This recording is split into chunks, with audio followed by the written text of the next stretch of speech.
Des moments avec Dieu avaient un temps de réflexion pour chaque jour. 28 mai. Atteins l'objectif. Je leur ai donné la gloire que tu m'as donnée, afin qu'ils soient un comme nous. Somme 1, moi en eux, et toi en moi, afin qu'ils soient parfaitement un, et que le monde connaisse que tu m'as envoyé et que tu les as aimés comme tu m'as aimé. Jean 17, 22 à 23. Quelque part au cours de route que nous nous égarons, au lieu de rechercher l'unité de la foi. Je crois que le but de toutes les églises est d'augmenter le nombre de leurs membres. De construire des temples et de faire connaître leur nom partout dans le monde, certaines sont allées plus loin que d'autres et bien sûr qu'utilisent le nom de Jésus et Bible. C'est quelle marque de leur empreinte. C'est l'identité religieuse de leur institution, les églises chrétiennes les plus anciennes. Comme l'église catholique compte plus d'1,3 milliard de membres, l'église orthodoxe 250 millions, l'église anglicane 85 millions. Les baptistes 5 millions, les églises pentecôtistes 630 millions. Etc. Le monde entier est entendu parler du christianisme. Et pourtant les chrétiens eux-mêmes ne sont peu parvenus à l'unité de la foi, peut-on dire qu'ils sont prêts pour le retour du Seigneur?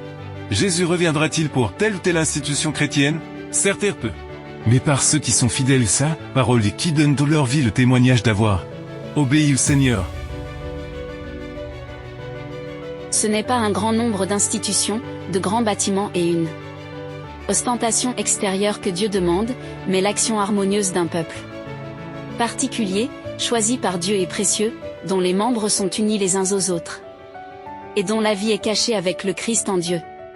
Chacun doit prendre sa place et exercer une juste influence en pensée, en parole et en action. Lorsque tous les ouvriers de Dieu agiront ainsi, et pas avant, leur travail sera un ensemble complet et symétrique. Il peut y avoir tant de communautés chrétiennes, chacune avec des millions de membres, avec des réseaux d'institutions dans le monde entier, avec des millions de dollars de revenus dans leur coffre. Mais cela est repère valable pour le royaume des cieux. L'unité de la foule, c'est ce que Dieu veut, sautant d'arguments. Mais avec la simplicité des mots, comment est-il possible que les ministres et leurs églises violent la loi de Dieu? Qu'autant de pasteurs que de brebis vivent avec tant de mondanité et de légèreté dans la foi, et s'attendent ainsi avec Jésus son retour, car sur tant de millions de personnes qui professent la foi, il serait surprenant de constater qu'il y en aurait si peu au ciel, et que ceux que nous croyons perdus seront plutôt parmi les sauvés. Lorsque le peuple de Dieu croira sans réserve à la prière du Christ et mettra en pratique ses instructions dans la vie quotidienne, il y aura une unité d'action dans nos rangs.